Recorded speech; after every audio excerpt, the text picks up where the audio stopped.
লেগেছে লেগেছে লেগেছে লেগেছে আগুন জ্বলছে জ্বলছে দেখ সব পরিদের ডানা প্রচন্ড তাপ কি কাণ্ড ভাব।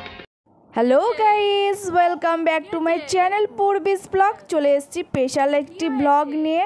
আজ একটা স্পেশাল দিন। এই দিনে কিন্তু আমি মা হয়েছিলাম, বুঝতেই পারছো স্পেশাল দিনটা কি।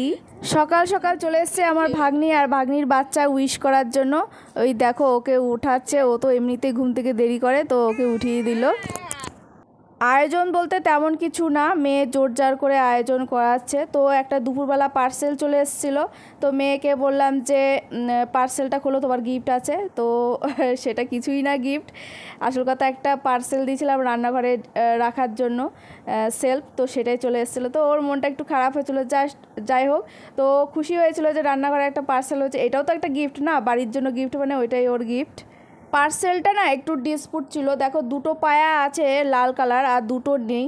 তো আমি ভাবলাম যে আবার পাল্টাবো, তো চেঞ্জ করলাম না, অসুবিধা হচ্ছে না অতটা, একটু উঁচু নিচু হচ্ছে না, তো এটা রেখেই দিলাম। বার্থডেটা করার একদমই ইচ্ছা ছিল না, কিন্তু কি করব, মেয়ের অত্যাচার, যে সবাই ও বলছে সবার বার্থডে হয় আমার হয় না। আমার শরীরটা না আজকে প্রচুর খারাপ, দেখতেই পাচ্ছ। আজকের ভিডিওটা কিন্তু আমি লং বানাইনি, আমি নিজেকে করিনি, কারণ হচ্ছে আমার শরীরটা প্রচুরই খারাপ। আমার মানে ইচ্ছাই ছিল না, যাই হোক আমার ননদ বললো করে দেবে। তারপর হয়ে গেল একটা মানে বিশাল বাজে ব্যাপার, রান্না করতে যাব এই সময় দেখি গ্যাস নেই, তো কি করব। তো আমার ননদ বললো যে অসুবিধা হবে না, উনুনে করব, কিন্তু এত গরম, মানে আমারও তো অবস্থা কাহিল, উনারা কিন্তু অবস্থা কাহিল হয়ে গেছে। তারপরে এই যে লাইটের ব্যবস্থা করা হয়েছিল, আমার ভাগ্নে নিয়ে এসেছিলো, একদম দিনের আলোর মতো চকচক হচ্ছিলো, সেটাই বলছিলাম এখানে।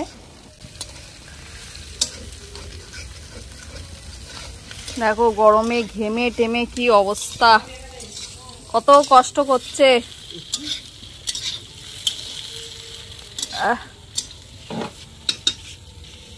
পুরো রোদের আলোর মতো লাগছে এগুলো, ছকছক করছে। আর এই দেখো বার্থডে একেবারে সাজানো হয়ে গেছে, ওদেরকেই দিয়েছিলাম বেলুনগুলো যে তোদের বার্থডে তোরাই সাজা, তারপর ওরা বেলুনগুলো ফুলিয়েছিল, আমার ভাগ্নে এসে সুন্দর করে সাজিয়ে দিয়েছে। তো আমি না বার্থডের যে নিমন্ত্রণ আমি দুপুরবেলা গিয়ে করে এসেছি বাচ্চাগুলোকে, যে তোরা যাস ওর বার্থডে। তো আমারও মনটা খারাপ লাগছিলো যে বার্থডে করবো না, যে একটু ছোটোখাটো করে করি। ওই আমার ননদদের, তারপর আমার বোন মা এদেরকে নিয়ে আজকের বার্থডেটা করলাম।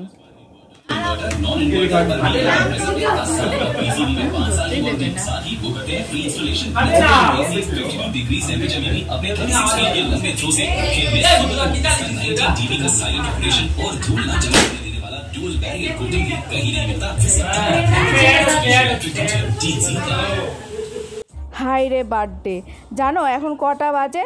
এখন বাজে 10টা। এই 10টার সময় এখন কেক কাটা হচ্ছে, কারণ হচ্ছে আমাদের রান্নাই এখনও হয়নি, কারণ হচ্ছে ছোট উনুন, একেই গরম, তো পারা যাচ্ছে না, আর যেন হচ্ছেই না। সেই মাংস রান্না হয়েছে, মাংসর থেকে এক গাদা জল বেরিয়েছে, সেই জল শুকাতে শুকাতে প্রায় এরকম বেজে গেছে। তো কি করব, বাচ্চাগুলোর মা এসে ডাক দিচ্ছে যে ওদের হয়েছে কি না, তো আমি বললাম এখনও হয়নি। তো ওর কেক কাটা হয়ে গেলে, ওদের খাওয়া হয়ে গেলে আমি বাড়িতে পাঠিয়ে দিয়ে আসবো। আর আমার এত শরীর খারাপ আমি কিন্তু নিজেও বুঝতে পারিনি, পরের দিন কিন্তু জ্বর বমি চলে এসেছিলো। যাই হোক, আর এই যে বাচ্চাগুলোকে খাইয়েও কি শান্তি, দেখো আমার বোনের যে দুটো পুচকো কি সুন্দর খাচ্ছে, এদেরকে দেখে এত মজা লাগছে। যাই হোক, এখানে আমার ব্লগটি শেষ করলাম। কেমন লাগলো এই ছোট ব্লগটি অবশ্যই কমেন্টে জানাবে। Thanks for watching, tata, bye bye.